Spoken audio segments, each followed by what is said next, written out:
here, and welcome to another edition of the Husker Online Show. Sean Callahan, Steve Sipple, Robin Washut, as here we are, guys, making our way to mid-November. We're going to get a beautiful Saturday here in Lincoln after a rough one a couple weeks ago. But it should be a great day, a great stage for Nebraska and Maryland here for an 11 a.m. game on Saturday. And the stakes are high. I mean, you talk about what this game means to both teams. Maryland's in this 0-4 tailspin the last 4 weeks.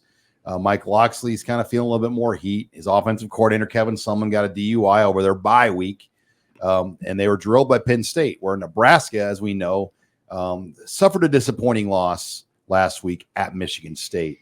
They easily could have won. They lost by 3. They had some calls go against them in that game. It was interesting even to hear Matt Rule acknowledge that more this week. But this elephant in the room of getting to win number 6 looms, and you can't deny it. I mean, it means a lot to this state, to this program, to kind of cross through this barrier here in year 1 of Matt Rule.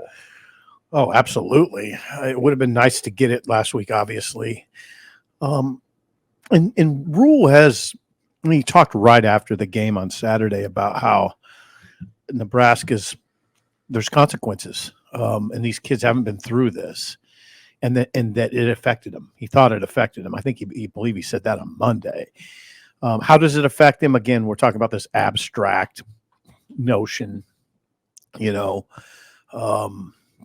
it affects different kids different ways. But the other thing that was interesting was Tony White talking about how, as a play caller, he needs to cut loose. I only mention that because it's all kind of in one big aquarium, Okay, did they cut loose enough? Was it because they're tight because of the consequences, or is it because a defensive play caller just wasn't cutting loose enough himself? So who knows? I mean, they played it almost too safe at times. Where right, that's what he said. You didn't see that 6 or 7 man attack blitz. Kept everything in front. Mm-hmm. Kept everything in front. Except then they also gave up like 6 explosive plays too. So that's the problem. Where not only are they being conservative, guys were making uncharacteristic mental mistakes. When was the last time you saw Isaac Gifford have a blown coverage like that, where he went and played the shallow cross and got beat over the top for a 20 or 40 yard play like that? Those types of things that hadn't been happening all year crept up in all 3 phases, where the defense had maybe one of their worst performances since obviously Michigan. But it's been a while since they've had those types of just self-inflicted mistakes. The special teams was pretty much a disaster. And then offense kind of has been what offense is. So you got to wonder what the totality of the season, the fact that they are into November now, and they are so close to getting somewhere where they haven't been for so long. Not just with the young guys being in this situation for the first time, but especially the older guys. Yeah. This means so much to them and their respective careers. You just got to wonder how much the between the ears factor is a barrier right now that they have to break through this week. Yeah, it felt like Nebraska just was expecting Michigan State to kind of fall apart. There were some moments where they had the penalties where they fell apart, but I think Nebraska's hope was, all right, they're a disaster. They're being run by an interim head coach. They've lost 6 in a row. They're just going to come unravel, and we're just going to take advantage of it, kind of like the way Purdue came unraveled. Yeah, I hope that they don't think that way too often about teams. These are $1 million programs. They spend millions of dollars on coaches. They spend millions of dollars on players now. These teams aren't just kind of full. I would hope to God they don't expect that. As far as what Robin was talking about, it is a lot between the ears, which I think as we're talking here, there's a theme emerges when you think about what White said about having his defense cut loose, him being the impetus to that, and then what Satterfield said about Heinrich. Mm-hmm. Just go run over. What'd he say? Just run through somebody's face. Quit thinking. Go back to having fun and run through somebody's face. The pressures of the job have gotten him a little bit. Yeah. Well, and then Harburg too. Harburg said that, since he became a starting quarterback as a sophomore in high school, overanalyzing has been something he's battled when it comes to football, where he always overthinks things, not just between games and looking back in retrospect, but even during live action. He talked about the run through your face comment is because he's trying to do too much on his runs to where he's thinking that he can like do a Dante Hall juke move on him, and when it's supposed to just using his big size, speed, and physicality, just run through a defender. That's what he was doing earlier in the year, and that's why he was so effective. Now it's almost like he feels like he has to hit a home run on every run, as opposed to doing the body blow method that got him to where they are at this point. Getting 5 to 7 yards like that. Sometimes that gets lost in the discussion. Like, you're not going to get the Taylor Martinez type run every time. Oh yeah. Well, so he mentioned that he overanalyzes. He should fit in really well around here then. Yeah, we don't do that in this fan base, do we? Media, I don't know overanalyze anything. Yeah, never.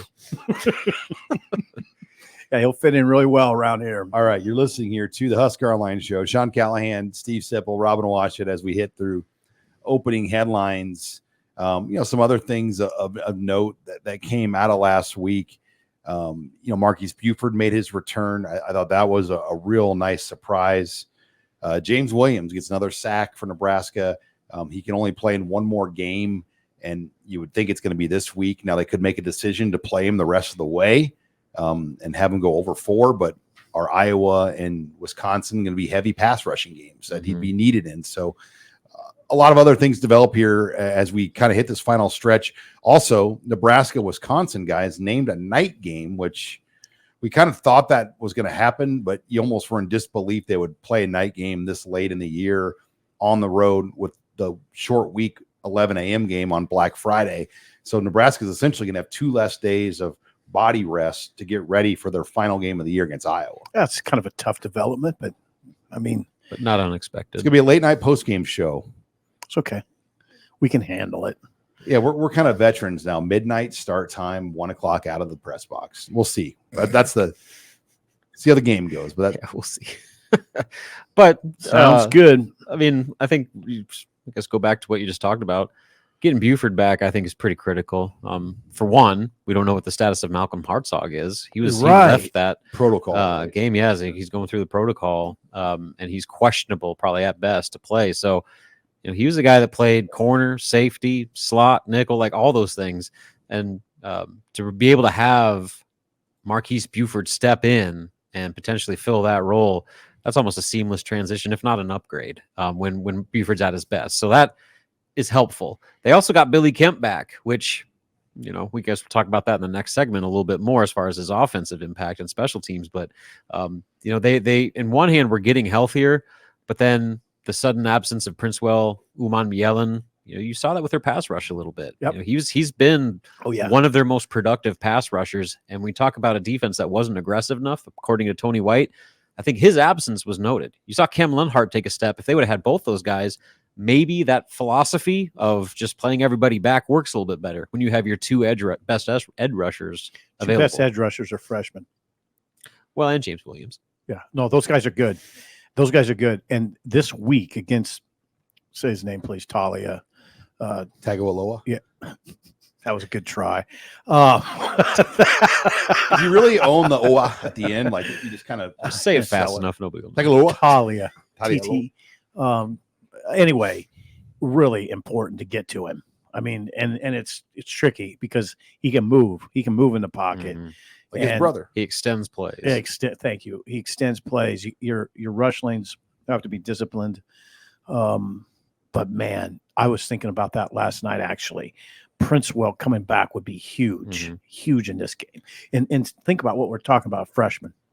But he's gotten that good. He's gotten that good. All right. When we come back, we're going to shift over to offensive headlines, storylines going into this game against Maryland. You're listening here to the Husker Online Show. And we're back here on the Husker Online Show. Sean Callahan, Steve Sipple, Robin Washut. Before we delve into offensive storylines heading into Maryland, this segment of the Husker Online Show brought to you by our newest sponsor of the program, Nuts.com.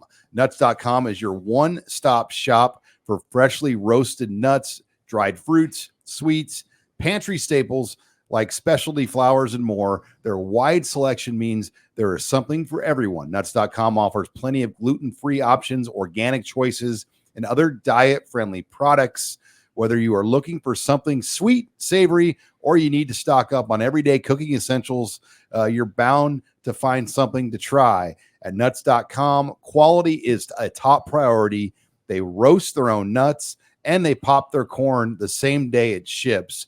So it reaches you deliciously fresh, satisfaction guaranteed. And if you just heard Steve Sipple, we got a big shipment in from nuts.com in the HuskerOnline headquarters, and Sipple is delving through those bags. I woofed some down like there's no tomorrow. And I still haven't caught my teeth, too. Well, they threw in some chocolate-covered gummy bears. I didn't see those. And Abby Barmore kind of take a step back on that one. She's like, oh. It's not used to Had that. to process that one for a little bit. I had those glazed pecans. Yeah. Those were exceptional. But yeah, that's going High quality. to hold us over in the office here the last few weeks of football. You can In case shop the world ends, we'll just eat that. shop a la carte anytime. Opt into hassle-free auto delivery so you never run out of your favorite items.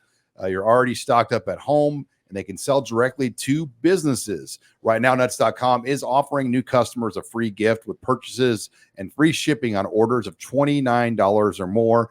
Just go to nuts.com/Husker. So go check out all the delicious options at nuts.com/Husker. You'll receive a free gift and free shipping when you spend $29 or more. That's nuts.com/Husker. All right, let's get into the offense, guys. As you look at this matchup for Nebraska, a lot of emotions on Sunday, Monday have kind of cooled down a little bit, but a lot about Harburg. I mean, I don't say that everyone's cooled down, but this notion or thought that there's going to be a QB change just doesn't seem like it's out there right now. Well, no, the head coach, I mean, he was sort of glowing in his praise of Heinrich, mainly not of pertaining to his play necessarily, but pertaining to his attitude and how he embraces pressure and the high want-to factor. That Rule said, look, and Sean and Rob, you know this from covering the program for so long. Not every quarterback wants that pressure. Nope. We've seen a couple instances where they didn't want it. So they appreciate that about Heinrich. It's starting to remind me of Adrian a little bit. It's become a bit of a lightning rod subject. And why does it remind me of Adrian? Because it's nothing about personality or anything they say or the way they act. It's all about just the play. And I mean, Adrian was as big or as most like intense a lightning rod player as you'll ever find with Taylor gives it a pretty good run though. Yeah. But yeah, Adrian was interesting to me always because he was such a benign personality. And so is Heinrich, but it's becoming lightning rod a little bit. Yeah. The subject. And a lot of it, I think, is more just the situation that Nebraska's in right now. His where first true loss. And his flaws have become more and more obvious. The turnovers, the lack of downfield accuracy. Now like his own admittance, he's not running the same way he was early in the year. And so like those types of things are now probably more under the microscope than ever. And then you add a loss behind that, and that magnifying glass gets even greater. So that, that's just comes with the territory though. I mean, like you got to know what you expect, especially if you're a Nebraska kid.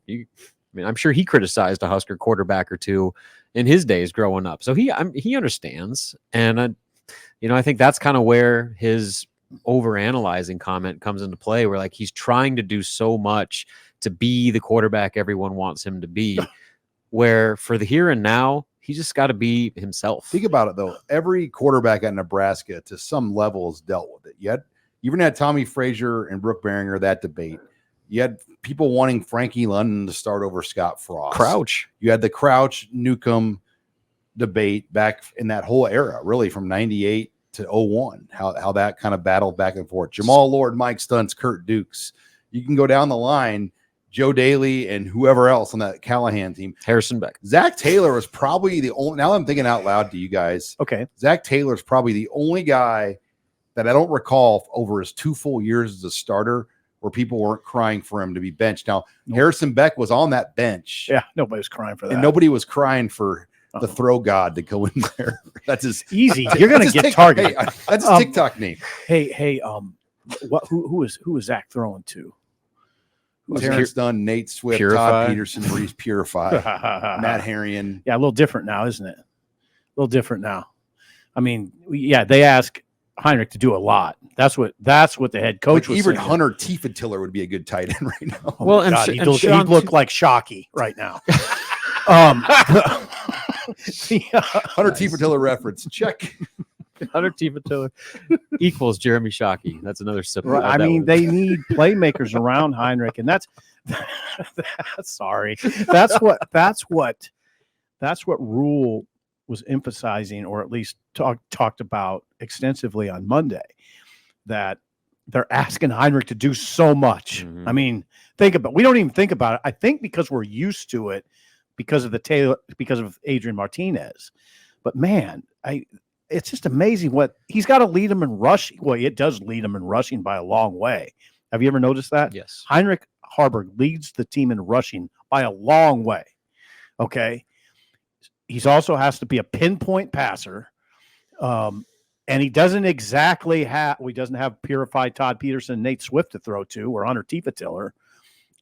He's got a good tight end. I would argue about the pinpoint because he's missing some wide open throws. Well, my point is, but to your point, his margin for error is so slim right now, just because of the rate in which he and the rest of the offense are turning the ball over, the lack of, I guess, outside of Thomas Fidone, proven weapons, the at the skill pressures the positions. O-line allow. Yeah, and then Sean, I want you to kind of rehash the Pro Football Focus grades from what Michigan State was able to do against Nebraska's offensive line, and to where, like, you go back and listen to Matt Rule's comments after the game, he wasn't dumping a lot of blame on Heinrich Harburg. He said it was a collective issue, kind of hinting that the protection was maybe the biggest issue for them at all. Well, first of all, he does hold the ball a little too long. I think at times, and some of that's because receivers aren't getting as open because people are dropping 7, and we know that because on 37 pass drop backs last week, Michigan State only blitzed once. Blitzing means bringing more than 4. So that means Michigan State had 7 dropped back on 36 of the 37 throws. On those 37 dropbacks, Michigan State produced 21 quarterback pressures. 21. The D-line, in a D-line itself, their front 4 going against Nebraska's 5-0 lineman and a running back chipping or protecting, they produced a combined 22 pressure. So there were some dropbacks where multiple players get in. And they do that with stunts and movements, outside moves.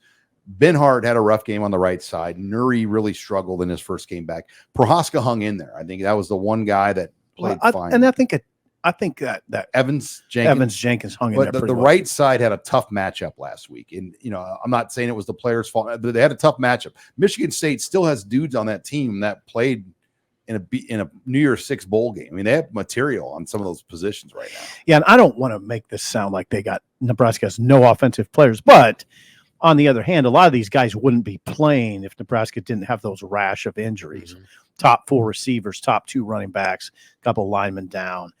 I mean, we talk about it all the time. I think you almost got to remind people sometimes. It's not so. Some of these guys just wouldn't be playing if Nebraska had its full complement of players. A lot of first and second year guys out there in starting roles now, and they're learning on the fly. All right. When we come back, we're going to shift the discussion over to defense. You're listening here to the Husker Online Show. And we're back here on the Husker Online Show. Sean Callahan, Steve Sipple, Robert Washut as we talk Nebraska, Maryland defensive storylines. Before we get to that, this segment of the Husker Online Show brought to you by CHI Health. When you need heart care, you're in good hands with CHI Health in Nebraska's Heart Hospital in Lincoln. They're offering the community's most advanced heart care with their heart hospital located at 91st and Pine Lake Road, just north of Highway 2. The experts at CHI Health Nebraska's Heart put our heart and soul, plus the latest in cardiac and vascular technologies, into caring for our community. The highly specialized team works closely with you to get you back on your feet after having a major chronic event or cardiac condition. They're offering the highest level of care to keep your heart beating strong. Our heart care extends beyond Lincoln too. with expert cardiovascular care at all 14 hospitals and heart experts who live or travel to 35 communities across Nebraska, Southwest Iowa, and Northern Kansas. More than 600,000 people die of heart disease every year. Learn your heart's real age by taking an online quiz at chihealth.com/heart risk. And probably should not take those heart quizzes after a Husker game, Sybil. If you're Robin, you could say that to Robin. After the weekend we had, and after or the steak that we ate at Bodie's Chop House. The amount of red meat we've been consuming, we should all worry about our cardiovascular health at this point. The tour has one more stop in Madison next week. By the way, we're going to delve into the tornado room. Yes. Okay, the final leg of the Sip Hill has not been yet. If we go to Vegas for a bowl game, which I'm really getting ahead of myself here, Coach. Sorry about the 1-0 week here. We're thinking about Vegas, like Golden Steer Steakhouse. That's we got to go. Whoa, let's focus on the process here, fellas. Is that in Casino? No, but it's a 1960s mafia type steakhouse. You know the movie I'm talking about. It might have been in the movie. I think movie it might have been Casino. actually. You're right. Casino. The Golden Steer. It seems like a place that might have been in Casino. Yeah, great movie. By the way. De Niro was Heart Month. We got to lay off that red meat for a little bit here during the week at least. But let's space it out a little. Sport. Let's get into let's get into the defensive storylines. No Prince Umanyalan last week, and hopefully he's back from the protocol. Hartstog's now potentially in the protocol. Marquise Buford returned. Deshaun Singleton doesn't seem like we'll see him at all this week and possibly the rest of the way. So a lot there to kind of, key pieces to watch here for this game on Saturday. I've been doing this very long. Do guys stay in the protocol for 2 weeks? It depends. They got to pass tests. Does it sometimes go 2 weeks? It's not. It's like all about your cognitive testing. And for one, if you're showing symptoms, sensitivity to light, headaches, nausea, all that sort of stuff. And once you're done with that, then you got to pass the cognitive test. And then you got to reacclimate to your on-field stuff and show that there's no setbacks with that. So it's kind of a literal day-to-day progression that some guys get over it in a few days or pass, I should say, and other guys it takes longer. Why is I'll tell you why Prince Will's important, and Cam Lenhart and James Williams and the athletic edge Jamari guy. Butler. Oh yeah, thank you, Sean. Jamari Butler. Those type of guys are really, really important in this game because of Talia and his escapability and, like you said, his ability to extend plays. Those quick twitch edge rushers are critical. I mean, chase him down, not get out of their rush lanes because they're athletic. Big. I mean, I just think Prince Will's a gigantic factor if he's healthy. Well, and I'll put the same onus on the back end. If you're talking about a quarterback that is able to buy time and extend plays by rolling around in the pocket, evading that pressure. Oh, God, yeah. You got to stick with your receiver for a long time. And guess what? Maryland has a bunch of big, fast, strong, athletic, wide receivers, like always. And their hallmark of their offense is the big play through the air. And so that is going to be critical, especially coming off a game in which Nebraska had its worst defensive performance against the big play. Watch warm-ups when they trot their receivers out. You'll see 6'1", 6'2", They 6'3", annually 6'4". put dudes in the league. So, Loxley's a great recruiter. I mean, he was at Alabama. Yep. And the reason where he's at as a head coach was his recruiting. He was always regarded as one of the top recruiters in the country. And they will get off the bus and look as good as any team Nebraska plays other than Michigan all year. But why do they fold? I mean, why do they fold? Culture, toughness, mental. I mean, you can have a bunch of good Texas A&M. I guarantee you when they get off the bus, they look good. Easy. No, we're not going to talk about Jimbo like that. I'm just using an example. Like there's a lot of teams that get off the bus that look good, that don't put it together consistently. Every SEC team Nebraska's played in a bowl game, you always say that, like, man, like, look at them. Look at them. Look at us. Look at them. Look at us. Georgia. Remember that? Yeah. I mean, who was that? Remember Alshon Jeffrey just going through warm-ups? Like, oh my Alshon Jeffrey. I've never seen a receiver look like that. So Corey Raymond, the former secondary coach for Nebraska. Nebraska played South Carolina in the January 1, 2012 Capital One Citrus Bowl in Orlando, Florida. And there was a reporter for the Omaha paper at that time that this kind of was trying to overanalyze why they got beat. And Raymond just looks at him. He goes, look at them. look at us. Basically saying like they got a bunch of dudes, we don't. Ooh, that would hurt. It still hurts to hear that. And those teams, but it doesn't always matter. I mean, Tim Beck has had, like when he was the OC back in the day, he had a bunch of dudes pushing Georgia guys off the line of scrimmage. I mean, Nebraska has proven they can play with these teams, but you got to be on the same page. You got to execute. You got to be in unison. I mean, it's why Iowa can play in those bowl games and destroy some of those teams every year. Yeah, like Kentucky last year or whenever that was. Yeah, good analysis, Sean. It's true. I mean, that was a very interesting moment, though, that we all will never forget when we're standing, because we were all standing there. And my mouth might have been open. Like, what did he just say? You just don't hear coaches say that very often. That was his last year at Nebraska. Look at us. Yeah. Yeah, because he moved down to where he went. LSU. Down. He went down in the SEC. That's where he wants to be. Yeah, it's just, I think in Maryland isn't that they call it the DMV. DC, Maryland, Virginia. Yep, talent. That's a hotbed of talent there, and Loxley's got guys there. I mean, they have dudes. A lot of teams go in there though, including Penn State. I mean, there's a lot of people fighting for those guys. Oh yeah. But here's the deal. You want to talk about the mental aspect of it. We're talking about all Nebraska's issues. Maryland's going through it right now too. They've lost 4 in a row and just got the bricks beat off of them by Penn State. 51-15 at home. And they lost to Northwestern and they lost to Illinois. And let's go ahead and mention that they rushed for -49.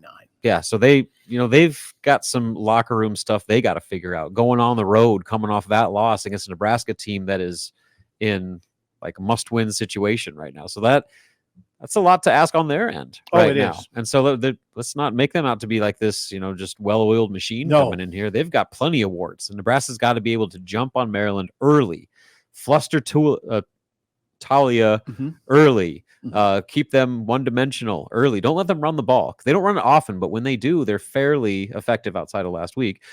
So they've got the potential to get them buried quickly, kind of the same way as last week. Nebraska had opportunities to bury Michigan State. They let them hang around. Michigan State started making some plays, and then all of a sudden that confidence got built up. Next thing you know, the game's over and they lose. Yep. All right. When we come back, Abby Barmore is going to join the show, and we'll take your questions here in the mailbag. You're listening here to the Husker Online Show. And we're back here on the Husker Online Show. Sean Callahan, Steve Sipple, Robin Washad, Abby Barmore joining us here now on the mailbag. But before we get to that, this segment of the Husker Online Show brought to you by Bauer Underground. They're helping shape Nebraska's infrastructure future, and they're looking for new members to join the team with open positions for laborers, equipment operators, aerial linemen, and foremen. Bauer Underground is searching for the best in construction. Visit BauerUnderground.com to learn more about career opportunities and industry-leading benefits, including competitive pay, employer-paid health insurance, dental disability, vision, and life insurance, 401k match, new top-of-the-line equipment, and Steve Sipple's favorite, the clothing allowance. What is that supposed to mean? So I'm afraid to every time I read that ad, I think I'm going to lose you to Bauer for the clothing give me allowance. A clothing allowance then. It's that simple, Sean. No experience in utility underground construction, no problem. Bauer will train the right people in this field, giving you the hands-on experience that you need to build a long and rewarding career. Want to learn more? Visit Bauer Underground on Facebook to view testimonials from current Bauer teammates, hear about their experiences, the company culture. They'll all be at the game in the Bauer box, the Bauer tailgate party, for example, this weekend. It's family owned, and they have crews and work sites across Nebraska, wherever you live. Bauer has an opportunity for you. So for more information, like Bauer Underground on Facebook or visit BauerUnderground.com. Come start your new career today. Thanks again to Bauer Underground for sponsoring us here on Husker Online. All right, Abby, where are we going? Okay, first one. Which transfer portal player that came in this offseason has helped Nebraska the most? Awkward silence. Okay. I mean, probably Ben Scott. Yeah. There you go. Yeah. So Chop like Sean. you're talking about this past offseason? Kemp. Oh, hey, Elijah Judy blocked a field goal. That was pretty big. Yeah. It's Ben Scott, though. Ben Scott, though. Ben Scott. That's Starts every game. Who's your second one? Kemp? Yeah, I'd say Kemp. He's the leading receiver outside Fedoni. Yeah, he's got more catches or more yards. One of the two. Yeah. So I'd say those two for sure. Ben Scott and Kemp have been hits. They've been hits. Judy's playing. He'll play in the range of 8 to 15 snaps a game. He's a good pass rusher as a big man. I put him in pass rush situations. Elijah Judy from Texas A&M. So they've had some hits. Yeah, I think it's just a reminder how hard it is to make it work with the portal. Like, it's not a fantasy football team here. Like, it's real football. It's real culture, real life issues to blend these teams together. It's not easy. No, it's not, because it's Ron Brown compared it to it's like you're going down the interstate at 90 trying to make good decisions. Everything's ramped. Everything speeds up in portal recruiting. So you're trying to, you used to hear those stories about coaches like, oh, I talked to their guidance counselor, I talked to the neighbor, I talked to the Little League baseball coach. Can't do all that. There's no time. There's no time in portal recruiting. It's like going to Vegas and meeting a gal in a week and getting married. Because you had a good week in Vegas. Yeah, and you got married. And you just got to hope that chemistry really is right. Then she comes back and you find out a few things about her, or she finds out a few things about you, right? That maybe aren't a good marriage. That's the transfer portal. Yeah, I remember even John Cook mentioned that with Merritt Beeson. Like, the credentials were there. Like, that wasn't the issue, but he just didn't know her. He didn't know what she was going to be like off the court and in the locker room. And so even at other sports, you're taking a risk with someone that could be, the best person ever. You just don't know. You don't know how they're going to respond to the new situation that they're in at your school and your program. What Abby in volleyball, even Caitlin Horde, she was an outstanding player, but that team last year doesn't look like this team this year with the player. I mean, when you look at the high school recruits that John Cook brought in versus, a big name portal player they tried to kind of build with. Yeah, and with Caitlin, they kind of had some issues setting her because she jumped so high. It was hard for them to connect with her, and she didn't reach her full potential here. She blocked great. She led the country in blocks, but she couldn't get that going with that chemistry and the new players after being at Penn State for so long. All right, what do we got next? Okay, next one.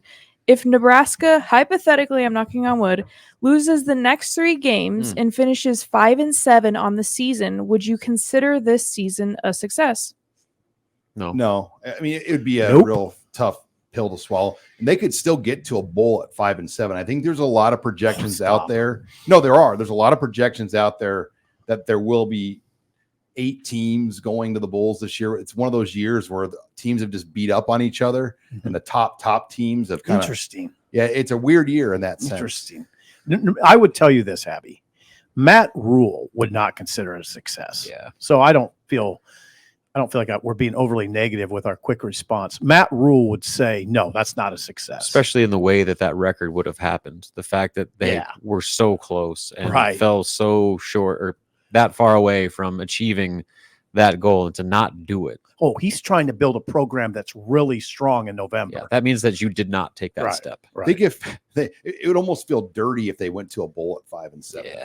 Like if they ended the bowl streak. It would. Like, would you even count it? Would that be an asterisk? Well, Mike Riley went to a bowl at 5-7 and kind of.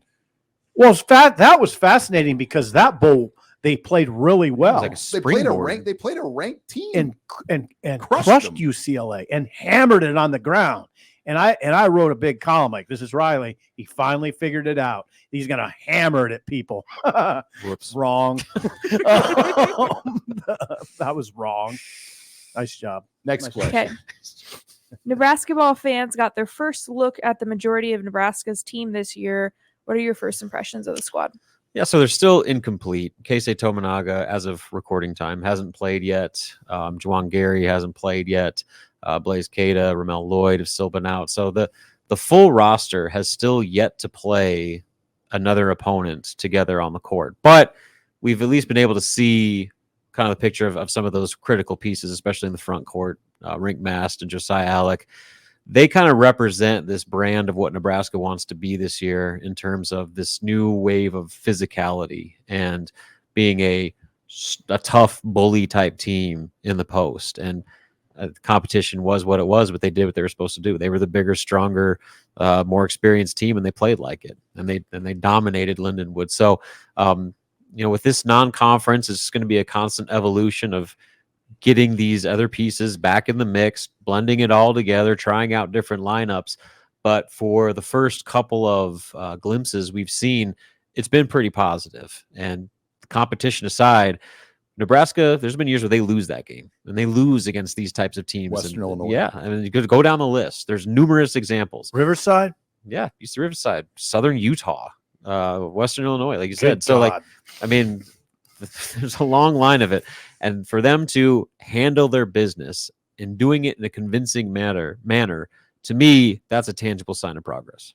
All right, next question. Good Abby. answer. What are your thoughts on rules comments about the refs and the review process? And is there something that the conference can do to limit those bad calls? I said this on KFAB this week, our affiliate in Omaha. That rule almost sounded like he was one of the congressmen, the way he like was critical without like calling them out, but he was critical in kind of a political way. Like, hey, I'm not going to blame the on-field guys. They have a tough job, but the guys in the replay booth, the review guys, they have the technology that they should never be wrong. And it's hard not to disagree with that. No, the review. Okay, you go back to Minnesota, and he went back to Minnesota to the play right before halftime where Gabe Irvin. The ball crossed the plane. Yeah, Gabe Irvin. It wasn't immediately like we didn't know in the press box, right? But after the review, you're like, "Oh yeah, that looked like a touchdown." Mm-hmm. Still wasn't called. And then the play against Michigan State, where you look at the replay over and over on BTN or wherever you see it. Where I saw it on BTN last night, and I'm like, "Oh God, yeah, that wasn't a catch." But why can't they see that in review? I don't know. They back the call on the field hard. That's my theory. They always give that guy on the field.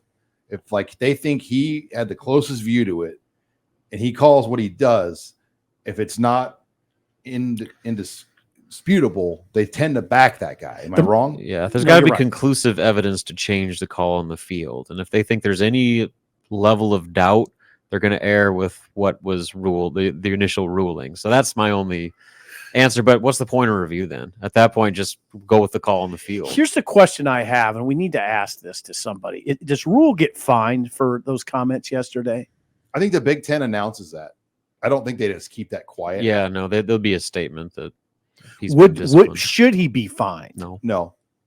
Because he didn't come out and like put it on blast. Like he's like more questioning just the process. I mean, can he have a discussion? Like he was just having a fair discussion. And if he does get fined, I don't think he cares. I think he makes enough money. I don't think he cares one bit because he said it himself. He's like, I got to stand up for my guys. That was like if he doesn't think that I'm up here going to bat for them, even if it means that it's going to cost me a check to the Big Ten, so be it. I think it's far more valuable to have his players believing that he's going to fight for them than worrying about any sort of like. Right.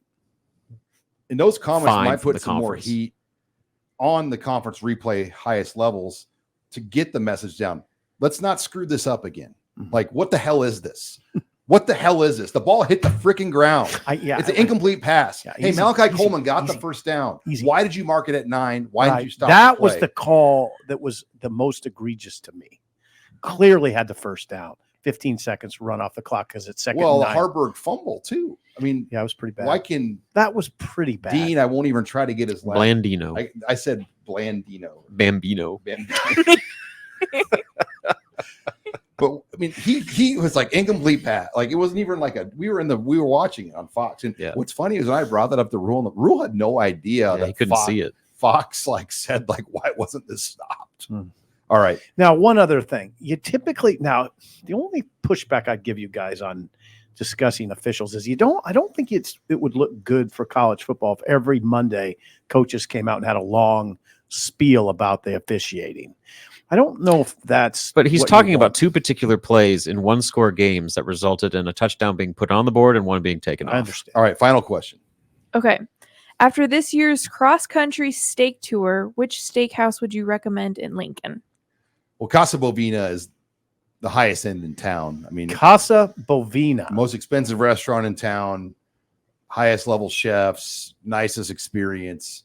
I mean, if you can get a reservation there, that's where you would go. If you Sounds like Tuesday night to me. But if you want to spend, the money, I mean, but there's a lot of other good ones, guys. Misty's, Havelock, old school. Yeah, go Misty's, if Havelock. If you're a football fan coming into Lincoln, go to the original Misty's just for the pep band tradition comes in. of it. Ambiance. Yeah, like the steaks are good, but the ambiance is what makes Misty's special. Venue's a good spot too. The venue. Yeah, it is. Sure is. It's good. For it's a good steak. Yeah, it's good food. What's the Tavern 180 has? They are sponsors. What do we have this July? The Wagyu. Was that last July? The Wagyu, and then they have the prime ribeye, which yeah, they are one of the only places that consistently carry a prime USDA prime steak on the menu. Probably That one of the Wagyu better steaks I've had in Lincoln. Yeah, the Wagyu steak is like, I don't even want to think about it right now. It's so good. It's that good. Yeah, it's Tavern 180 is hard to beat, and it gets busy on the week. I mean, they're pretty busy, and they have brunch there as well. So that's a good spot to go. But yeah, if you had just no concern about money and wanted to get the best experience, the best quality meal, Casa Bovina, in my opinion, is hard to beat. But like Sip said, if you're here to experience Nebraska, the game, if you're a football fan, coming to Lincoln. And Misty's, it's just so, I like it because it's so dimly lit. Yeah. Like you Got can that just kind of classic sink in. steakhouse vibe. You just kind of sink in. then you walk. And we're going to go to a place like that in Yeah, Madison, you'll the like Tornado it. Room. You'll like I mean, Is it like that? oh, Yes. it's a throwback. It's like a time warp. Oh God, It's like you're stepping back into 1960. Yeah, we need that. That's good. We need more of that. We need to live in the past way more. Cell phones aren't allowed to be used. Good. All right, when we come back, we'll close the show with some Big Ten discussion.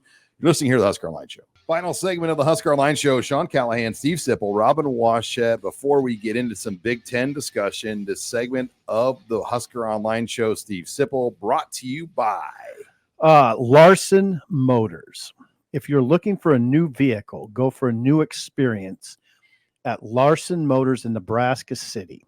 Larson Motors is one of the Midwest's only dealerships with all the major brands in one location. Finding your new Chevrolet, GMC, Hummer, Ford, Chrysler, Dodge, Jeep, or Ram has never been easier. Start your new experience today at LarsonMotorGroup.com or at Larson Motors in Nebraska City. Larson Motors, real people, real deals. That's Larson with an O. All right, let's get into some Big Ten discussion. Last week, obviously, Nebraska lost 20-17 at Michigan State. Ohio State, Rutgers had the lead on them at halftime before the Buckeyes pulled away to win 35-16 in New Jersey. One of the bigger upsets of the week, Indiana beats Wisconsin 20-14. The vaunted Badgers and their high-profile head coach Luke Fickell now sit at 5-4. Ooh, vitriol. Well, Vitriol at everyone Sean's acts Ford. like Luke Fickell has cured everything and figured it all out. He's 5-4. Nebraska's 5-4, It's fair. right? It's fair, Sean. Illinois beats PJ Fleck. God. Minnesota's 5-4. Crushing loss for PJ. Illinois 27-26 winners. They could get to a bowl. They have Northwestern remaining on their schedule, so they just got to find 2 out of 3 to get to a bowl. Iowa beats Northwestern, and the Fighting Ferences now are 7-2. Northwestern's 4-5. Maryland drills Penn State 51-15. Then Michigan 41-13. Again, that game looked about like every Michigan game we've seen this year in the Big Ten, where the Wolverines just kind of pull away and dominate in the second half. Yeah, they just keep flexing. Minnesota's loss, I can't tell you how crushing that must be for PJ Fleck and that program. Illinois had to win it with their backup quarterback in the final moments. Altmaier was down. They threw in a backup. He completed Sean, they didn't have hardly any time on the clock, Illinois, in their final drive, and somehow beat the Gophers in Minneapolis. I was almost speechless when I saw how it happened. Yeah, the Wisconsin game too, losing to Indiana. I mean, granted they were on the road, but they were 7.5-point favorites, and just they were never in control. They were down 10 at halftime, and Indiana just kind of controlled the game. This is why the loss by Nebraska was the opportunity. The opportunity missed. Minnesota loses to go to 3-3 in the league, and Wisconsin loses to go to 3-3 in the league. Nebraska had a chance to be right there with Iowa, tied atop the Big Ten West. Golden opportunity missed. Yep. So this week, we move forward here to week 11, and obviously Nebraska, Maryland on there. But the big game is big noon kickoff, Michigan, Penn State. Oh, God, that's big. 11 a.m. kick at Penn State. Illinois, Indiana, Illinois. That game is in Champaign. So, again, Brett Bielema, to get to a bowl game, just has to beat Indiana and Northwestern. I think that's pretty doable for Brett Bielema. I think he's going to go bowling. It is really doable. It's interesting that you're that interested in it. Well, just that. I mean, he's kind of pulled it out. Yeah, he kind of has. You're right. If they go to 6-6, things feel a lot better in Champaign. Yeah, all eyes in State College though, and I don't know what to. I mean, I think Michigan can win it fairly easily because Penn State's offense lacks firepower on the perimeter. They do run it well. But I said it when Penn State played Ohio State, and I'll say it again. I don't think Drew Aller's ready to beat a defense like Michigan's, No. even on his home field. I don't think the quarterback for Penn State's ready to beat Michigan. I think he might be ready to come close. But as we've learned at Nebraska, what does coming close mean? Next to nothing. I mean, it means next to what's nothing. losing to Michigan by 3 points mean? But doesn't Coach mean got really hardly fired the anything. next year. Yeah, Yep. doesn't mean hardly anything. Minnesota, Purdue, in West Lafayette, Boilermakers are a 1-point favorite. Northwestern at Wisconsin. That's a sneaky, interesting game. Yep. Because Wisconsin is kind of in a bad spot. Northwestern's dangerous. Yep. Iowa hosts Rutgers. Hawkeyes Oh, just wow. a 1-point favorite. Over under Robin watched at 28.5 on that game. That's right about where it was with Northwestern too, and the under hit on that one. And I'm So, using the CBS page for these numbers. yeah. So I mean, Rutgers sitting at 6-3. I mean, they've shown that they're a formidable opponent that is also good at winning ugly. And so we'll see what Iowa's all about. Let's see if they can continue to get all these breaks that they've been getting and lean on that defense and special teams to yet another victory. Because Rutgers, that's how they want to play as well. They're tough. They're a tough team. I mean, we saw it out there when we went out there, how physical that defense is. The defense for Rutgers is real. They do have a good running back, but I just don't know if that quarterback, whose name is escaping me. Wismet? Yeah, Wismet. Gavin Wismet? Gavin Wismet is a Wismet. tough kid, good runner, not a good thrower. They'll have to go into Iowa City and run for a pretty significant amount to Wimsat. win. Wimsat. And I don't know if they can do that. And then Michigan State is a 31.5-point dog at Ohio State. It's not a matter of if the Spartans are going to win, in my opinion, in Columbus, but that's a huge number, a spread. It seems too big. Ohio State's not blowing people out like that right now. And Michigan State plays a style that will at least slow it down a little bit enough where I think that game will be a lot closer than 31.5. Michigan State, the stat that didn't get discussed enough last week has played the nation's second toughest schedule. At Michigan State. Think about it. They have Washington, Penn State, Michigan, Ohio State. Yeah. It's the second toughest schedule in the country. And the other thing that I thought was very misleading was this notion that their locker room had caved in. It didn't present itself that way when they played Minnesota the week before. No, I mean, I didn't understand that. The assumption that its locker room had caved in. I don't make that assumption about anyone, including Maryland. I don't know that they've caved in. Michigan State reminded me a lot of Nebraska last year. The coach gets fired earlier in the year. Yeah. They were so close to winning games with the interim staff at times, but they would come up short. Mm-hmm. And then they pulled some out like Nebraska did last year. That's Michigan State right now. They're playing everybody fairly tough, but except Michigan. The turmoil that they've battled, it's tough to kind of finish games when you're incomplete. Yeah. Good point, Sean. And Nebraska dealt with that last year. Incomplete's a good way to put it. I mean, the Purdue game, they were just incomplete in West Lafayette. They played well, but they couldn't win that game. Right. But, I mean, when you're interim, you're really not supposed to win. Right. I mean, they've already fired everybody. Right. At that point. So it's kind of a tough deal. But all right, lots to delve into as we get ready for Nebraska, Maryland. Husker Online postgame live. We are planning on a 5 p.m. show, give or take game time. But Husker Online postgame live Saturday, 5 p.m. here on the Husker Online channel. We'll have it on podcast as well. Husker Online headlines as well here throughout the week. But lots of great coverage. Make sure you stay with HuskerOnline.com, not only for football, but Abby Barmore brings you the best volleyball coverage you're going to find. Robin Washett as well is the dean of Husker basketball writers. Yeah, you're the old man on the beach. Just means I'm old. God. Yeah. Come on. Don't call Robin an old man. Are you Babcock's still the dean? Yeah, I'm not. Chattel is older than me. You're not the dean yet. No, I'm close. You're not even close. All right. Well, thanks again for joining us here this week. For Steve Sipple and Robin Washett, I'm Sean Callahan.